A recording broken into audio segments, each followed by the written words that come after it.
গাজাবাসীর প্রয়োজন এমন একটা জাইশ, এমন একটা ফোর্স যেটা বাহির থেকে গিয়ে বাইতুল মুকাদ্দাসকে উদ্ধার করবে ইনশাআল্লাহ। আর আপনারা ভবিষ্যৎবাণী শুনে রাখবেন, ইনশাআল্লাহু আযজা ওয়া জাল আল্লাহ রাব্বুল আলামিনের এই বান্দাদের মধ্যেই এমন একটা জাইশ, এমন একটা দল আল্লাহ পাক সৃষ্টি করে দিবেন ইনশাআল্লাহ। যেই দল, যেই জাইশকে পৃথিবীর কোন সেনাবাহিনী থামাতে পারবে না ইনশাআল্লাহ। শেষ পর্যন্ত তারা বাইতুল মুকাদ্দাস মুক্ত করেই ছাড়বে ইনশাআল্লাহ। শুধু সময়ের অপেক্ষা। ইসরায়েল একা শক্তিশালী হয় নাই, সুদীর্ঘ সময় পর্যন্ত ব্রিটেন তাকে সহযোগিতা করেছে। তারাই একত্রে হাত মিলিয়ে অটোম্যানদেরকে উৎখাত করেছিল। এর পরবর্তীতে পুরো পশ্চিমা বিশ্ব তাকে সহযোগিতা করেছে, আজও করে যাচ্ছে। আমরা ইসরায়েলের ব্যাপারে সোচ্চার, কিন্তু তার বন্ধুদেরকে আমরাও যদি বন্ধুরূপে গ্রহণ করি তাহলে এটা হবে একটা দ্বিচারিতা, একটা মুনাফিকি আচরণ। আজকে ইসরায়েল টিকে আছে আমেরিকার উপরে। আমরা সুস্পষ্ট বলতে চাই, এই সাপের মাথা ইসরায়েল নয়, এই সাপের মাথা, মূল মাথা হচ্ছে আমেরিকা। আমরা সাপের লেজ নিয়ে কথা বলছি, কিন্তু মাথার কনসুলেট ঘেরাও করার মতো সাহস আমাদের হচ্ছে না। তাদের প্রতিনিধিকে ডেকে এনে জিজ্ঞাসাবাদ করার মতো সাহস আমাদের হচ্ছে না।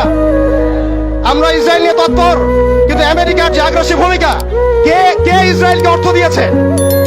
কে ইসরায়েলকে অর্থ দিয়েছে, বোম দিয়েছে? কোন সভ্যতা ইসরায়েলকে দাঁড় করিয়েছে?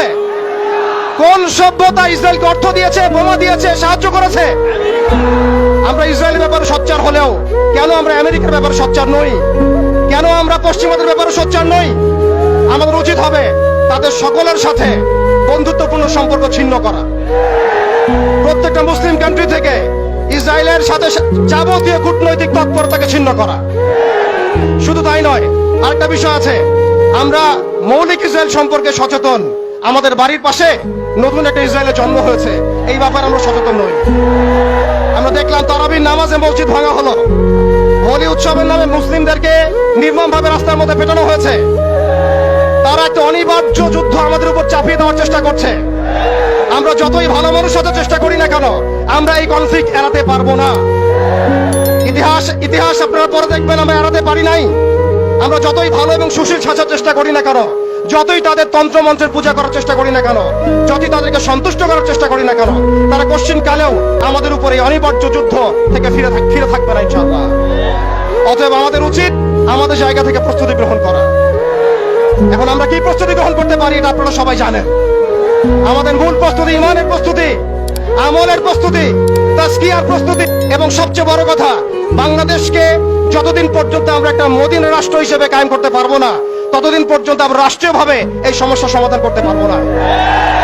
একজন ব্যক্তি কখনো রাষ্ট্রের বিরুদ্ধে যুদ্ধ করতে পারে না, একজন ব্যক্তি কখনো রাষ্ট্রের বিরুদ্ধে যুদ্ধ করতে পারে না। কিন্তু বাংলাদেশ যদি একটা ইসলামী রাষ্ট্র হয়, পরিপূর্ণ ইসলামী রাষ্ট্র ব্যবস্থার দিকে আমরা যেতে পারি, ইনশাআল্লাহ আমরা আন্তর্জাতিক মহলে চাপ সৃষ্টি করতে পারবো। শুধু তাই নয়, আমাদের IMF এর বিপক্ষে আমাদের ইকোনমিক সিস্টেম দাঁড় করাতে হবে।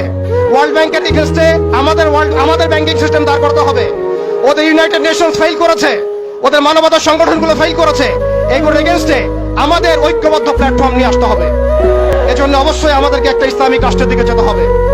প্রিয় ভাইয়েরা, এখন কথা বলার সময় নয়, কাজ করার সময়।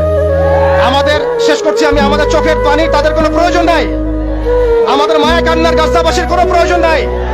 গাজাবাসীর প্রয়োজন অর্থনৈতিক সাপোর্ট, গাজাবাসীর প্রয়োজন সামরিক সাপোর্ট, গাজাবাসীর প্রয়োজন এমন একটা জাইশ, এমন একটা ফোর্স যেটা বাহির থেকে গিয়ে বাইতুল মুকাদ্দাসকে উদ্ধার করবে ইনশাআল্লাহ।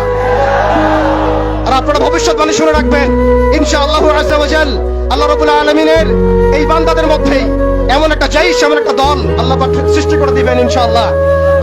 যেই দল, যেই জাইশকে পৃথিবীর কোন সেনাবাহিনী থামাতে পারবে না ইনশাআল্লাহ। শেষ পর্যন্ত তারা বাইতুল মুকাদ্দাস মুক্ত করেই ছাড়বে ইনশাআল্লাহ। শুধু সময়ের অপেক্ষা। তারা আমাদেরকে অপশন দিয়েছে, হয় আমাদের দাস হও, না হলে মরো। শেষ কথা, তারা আমাদেরকে অপশন দিয়ে দিয়েছে, হয় আমরা তাদের দাসত্ব করবো, না হলে মরবো। আমরাও বলে দিচ্ছি, আমরা দাসত্ব করব না। আমরা হয় শহীদ হব, অথবা স্বাধীনতা ছিনিয়ে নিয়ে আসবো ইনশাআল্লাহ। হয় আমরা শহীদ হব, না হলে স্বাধীনতা ছিনিয়ে নিয়ে আসবো ইনশাআল্লাহ। আল্লাহ পাক আমাদের বাংলার তাওহীদের জনতাকে কবুল করেন, আমিন।